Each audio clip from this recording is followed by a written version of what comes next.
எல்லோரும் விரும்பி சாப்பிடக்கூடிய ஒரு டொஃபி தேங்காய் டொஃபி தான்.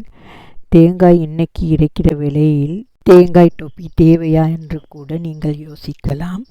ஆனால் ஒரு தேங்காயில் ஏறத்தாழ 50 துண்டுகளை வெட்டி கொள்ளலாம். ஹோம் பிஸ்னஸ் செய்பவர்களுக்கு இது ஒரு நல்ல வருமானத்தை ஈட்டித்தரும் என்று நான் நினைக்கின்றேன். டொஃபியை போடும் தட்டில் எண்ணெயை பூசிக்கொள்ளுங்கள்.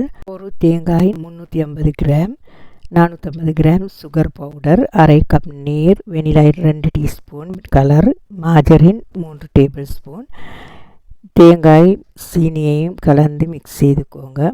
நீர் விட்டுக்கோங்க. பின்னர் அடுப்பில் வைத்து பருப்பை குறைத்து வைத்து கொள்ளவும், வெனிலா கலர் சேர்த்து கொள்ளவும், மிக்ஸ் செய்து கொள்ளவும். வீட்டில் சாப்பிடு செய்வதாக இருந்தால் பால்மா 60 கிராம் சேர்த்து கொள்ளுங்கள். பிஸ்னஸ் செய்வதாக இருந்தால் சேர்த்து கொள்ள வேண்டாம். சுவையாக இருக்கும் பால்மா சேர்த்தால் உப்பு ஒரு பிஞ்ச் சேர்த்து கொள்ளுங்கள். மார்ஜரின் 3 டேபிள் ஸ்பூன் சேர்த்து கொள்ளுங்கள். மிக்ஸ் செய்து கொள்ளுங்கள். இந்த மாதிரி கோடு போடும்போது 2 இணையுமா இருந்தால் மீண்டும் கிளறவும், நன்றாக கிளறிவிடவும். இந்த மாதிரி வர வேண்டும். பின்னர் தட்டில் போட்டு பேச்சுலரால் நன்றாக பரப்பிவிடவும். பாருங்கள், இந்த மாதிரி ஒரு ரோல் வைத்து கொள்ளுங்கள். துண்டுகளாக அளவாக வெட்டி கொள்ளுங்கள்.